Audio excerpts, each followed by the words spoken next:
दोस्तों थोड़े टाइम के लिए सोचो, अगर कल सुबह उठ के आपको पता चला कि इंडिया का पेट्रोल और गैस सप्लाई बंद हो गया है, सिर्फ इसीलिए क्योंकि एक छोटी सी समुद्र की नाली बंद हो गई है।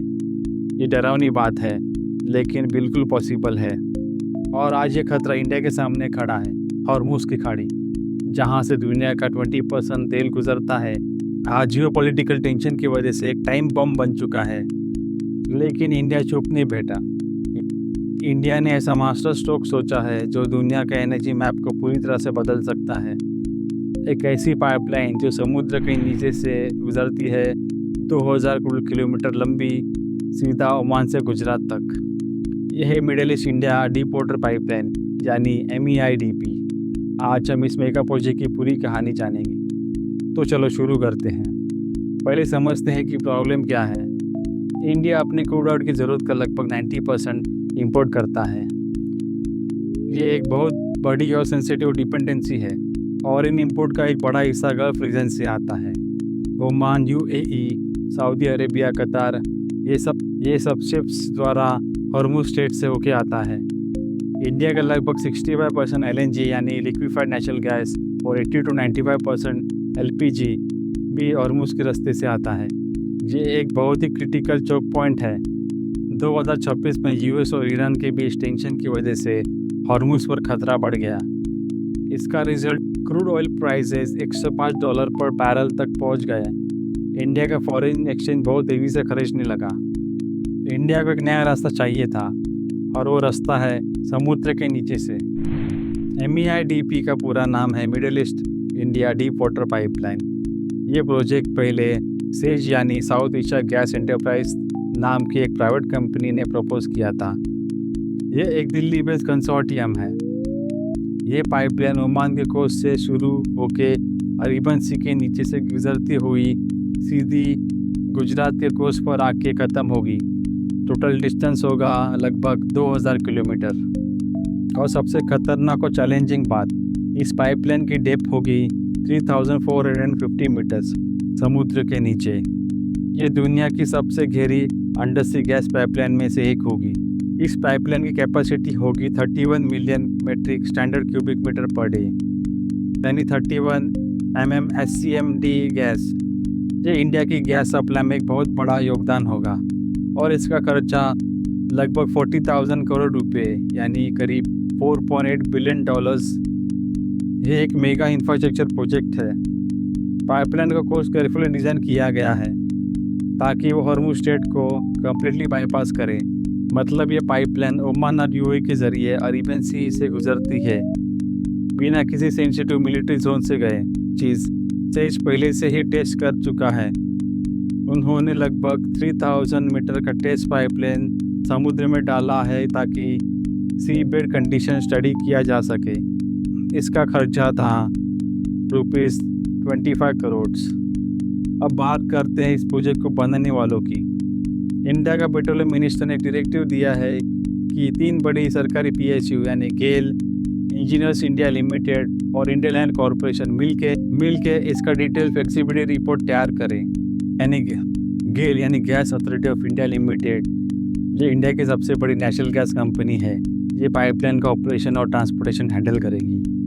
सेज जो इस प्रोजेक्ट के ओरिजिनल आर्किटेक्ट है, ये पहले ही प्री फ्लेक्सिबिलिटी स्टडी सबमिट कर चुके हैं।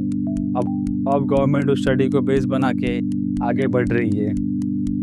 एक इम्पोर्टेंट बात, गेल के पूर्व चेयरमैन आशुतोष कर्नाटक ने कहा कि इस पाइपलाइन से प्राइस प्रेडिक्टेबिलिटी और सप्लाई सिक्योरिटी मिले, जो LNG बेस्ड सिस्टम से कभी पॉसिबल नहीं थी। पॉजिटिव फ्लेक्सिबिलिटी रिपोर्ट आने के बाद इंडिया और ओमान के बीच गवर्नमेंट लेवल पर फॉर्मल नेगोशिएशन होंगे। गैस सप्लाई, फाइनेंसिंग और प्रोजेक्ट एग्जीक्यूशन। पहला फ़ायदा, एनर्जी सिक्योरिटी। अगर ये पाइपलाइन बन जाती है तो इंडिया का वॉर, ब्लॉकेजेस या मरीन डिस्ट्रप्शन की वजह से कोई फ़र्क नहीं पड़ेगा। गैस सप्लाई 24/7 अनइंटरप्टेड रहेगी। दूसरा फ़ायदा, मल्टी कंट्री एक्सेस। ये पाइपलाइन सिर्फ ओमान तक सीमित नहीं है। इसे इंडिया, UAE, सऊदी अरेबिया, कतार, ईरान और तुर्कमेनिस्तान करीब 2500 ट्रिलियन क्यूबिक गैस रिजर्व वाले रीजन से गैस इंपोर्ट कर सकता है। तीसरा फ़ायदा, प्राइस स्टेबिलिटी। आज एलएनजी की कीमत मार्केट में बहुत ऊपर नीचे होती है। पाइपलाइन से गैस सीधी आती है और प्राइसिंग ज़्यादा स्टेबल और प्रेडिक्टेबल है। चौथा फ़ायदा, इंडस्ट्रियल ग्रोथ। अगर इंडिया को अनइंटरप्टेड गैस सप्लाई मिले तो fertiliser factory, power plants, steel mills सबको फ़ायदा होगा। नौकरी और विकास दोनों बढ़ेंगे। पांचवा बेनिफिट, स्ट्रेटेजिक पावर। अगर इंडिया का अपना डायरेक्ट पाइपलाइन कॉरिडोर हो कल तक तो इंडिया की नेगोशिएटिंग पावर और डिप्लोमेटिक स्टैंडिंग काफ़ी बढ़ जाएगी। अब बात करते हैं चैलेंजेस की, क्योंकि ये प्रोजेक्ट उतना सिंपल नहीं है जितना सुनने में लगता है। पहली चुनौती, टेक्निकली एक्सट्रीम। 3450 मीटर्स डेप्थ पर पाइपलाइन डालना एक इंजीनियरिंग मावल होगा। एक्सट्रीम प्रेशर, सिस्मिक एक्टिविटी और कॉम्प्लेक्स सी बेड टेरेन, ये सब चैलेंज हैं। दूसरी चुनौती, कॉस्ट ऑफ फाइनेंसिंग। 4000 करोड़ रुपए एक बहुत बड़ी रकम है। गवर्नमेंट को फाइनेंसिंग का एक स्ट्रॉन्ग मॉडल बनाना होगा, प्राइवेट इन्वेस्टमेंट और स्टेट फंडिंग का बैलेंस। तीसरी चुनौती, जियोपॉलिटिकल रिस्क। पाइपलाइन एक बार जो बन गई तो फिक्स्ड है। अगर सोर्स कंट्री में कोई प्रॉब्लम हो तो सप्लाई पर असर पड़ सकता है। ओमान और मिडिल ईस्ट की राजनीति एक फैक्टर है। चौथी चुनौती, टाइम। इस प्रोजेक्ट को बनने में 5 से 7 साल लगेंगे और तभी जब सब अप्रूवल टाइम पे मिल जाए। ये एक लॉन्ग टर्म इन्वेस्टमेंट है। और एक बात, ये आइडिया नया नहीं है। ये प्रोजेक्ट 30 साल पुराना है। पहले टेक्नोलॉजी की कमी थी, फिर कॉस्ट ज़्यादा थे, फिर जियोपॉलिटिकल रीज़न आए। अब 2026 में ये फिर से ज़िंदा हुआ है और इस बार अर्जेंट है। तो दोस्तों, यह है इंडिया का सबसे ambitious energy infrastructure project. 2000 kilometre, 40,000 crore रुपए और एक सपना। एक ऐसा इंडिया जो अपनी एनर्जी सिक्योरिटी के लिए किसी भी कंट्री या चोक पॉइंट पर डिपेंड नहीं होगा। अगर ये पाइपलाइन बन जाती है तो ये दुनिया की सबसे गहरी और लंबी में से एक पाइपलाइन होगी।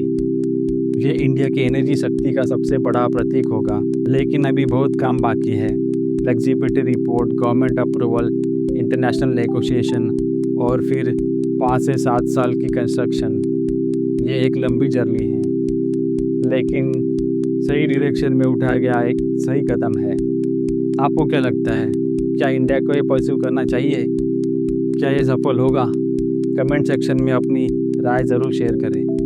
अगर ये वीडियो आपकी इन्फॉर्मेटिव लगे तो लाइक और शेयर करें और हमारे चैनल को सब्सक्राइब करें। ऐसे ही इम्पोर्टेंट जियोपॉलिटिक्स और इंडिया डेवलपमेंट स्टोरीज़ के लिए हम मिलते रहेंगे नेक्स्ट वीडियो में। Thank you.